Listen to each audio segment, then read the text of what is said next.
এই যে আপনারা অনেকে দেখি দুই একটা যে স্যান্ডেল ট্যান্ডেল নিয়ে কিন্তু এটার উপরে উঠবেন না।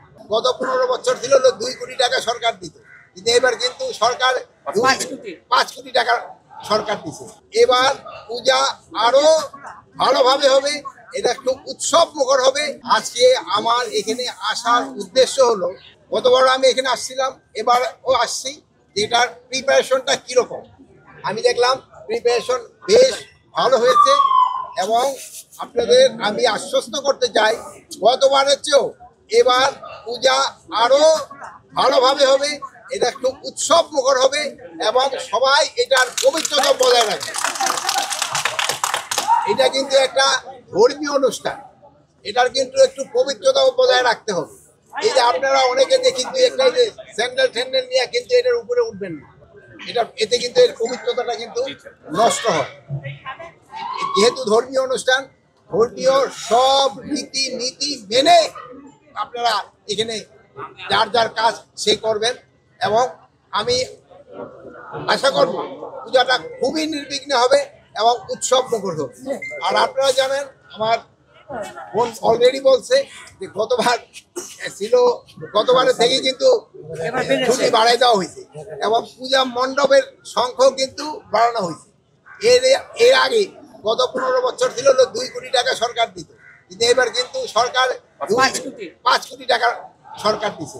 গতবার ছিল 4, এবার 5 কোটি টাকা সরকার। এজন্য এরপরও যদি কোনো রকমের কোনো ধরনের থাকে, প্রয়োজন থাকে, আমরা অবশ্যই দেখব। প্লাস আপনারা জানেন পূজা যেন নির্বিঘ্নভাবে হতে পারে, এই জন্য আমরা একটা কিন্তু নতুন অ্যাপও খুলেছি, কোথায় কি ঘটবে এটা সাথে সাথে যেন জানা যায়। আর আরেকটা জিনিস হলো, এবার এটার শান্তি শৃঙ্খলা রক্ষার্থে আমরা কিন্তু পূজা কমিটিকেও কিন্তু আমরা অনুরোধ করেছি, তারও এটা সব সময় অবজার্ভ করার জন্য তাদেরও কিন্তু 7 জন লোক থাকবে। আমাদের আনসার থাকবে, অন্যান্য আইন শৃঙ্খলা বাহিনীর লোক থাকবে, পুলিশ থাকবে, সাথে সাথে তাদেরও নিজস্ব লোক থাকবে। কোনো 24 ঘন্টা এটা পুরো অবজারভেশনের ভিতরে থাকবে। মানে এটা অবজারভেশন কিন্তু শুরু হয়ে গেছে, মানে পরিচালনা পর্ষদ দিয়া কিছুদিনের ভিতরেই কিন্তু আইন শৃঙ্খলার বাহিনীও লোক চলে আসবে। কিন্তু আপনাদেরকে আমি আমার সবচেয়ে বেশি অনুরোধ হলো, এটা পবিত্রতাটা আপনারা রক্ষা করবেন এবং সব ভালোভাবে যেন সবাই এটা উদযাপন করতে পারে, এটা দিকে খেয়াল করবেন। এটা কিন্তু শুধু হিন্দু ধর্মের লোকে আসে না, সব ধর্মের লোকে কিন্তু এটা দেখার জন্য আসে। এই জন্য সবাই যেন ভালোভাবে দেখতে পারে, এটারও তারা ব্যবস্থা করবেন। আর এই যে এইখানকার যে পরিচালনা পর্ষদ আছে, তারাও কিন্তু গতবার খুবই সুন্দরভাবে, সুষ্ঠুভাবে এবং উৎসব মুখর পরিবেশে এটা কিন্তু করতে পারত। এবারও তারা করবে, এটা আমি আশা করি।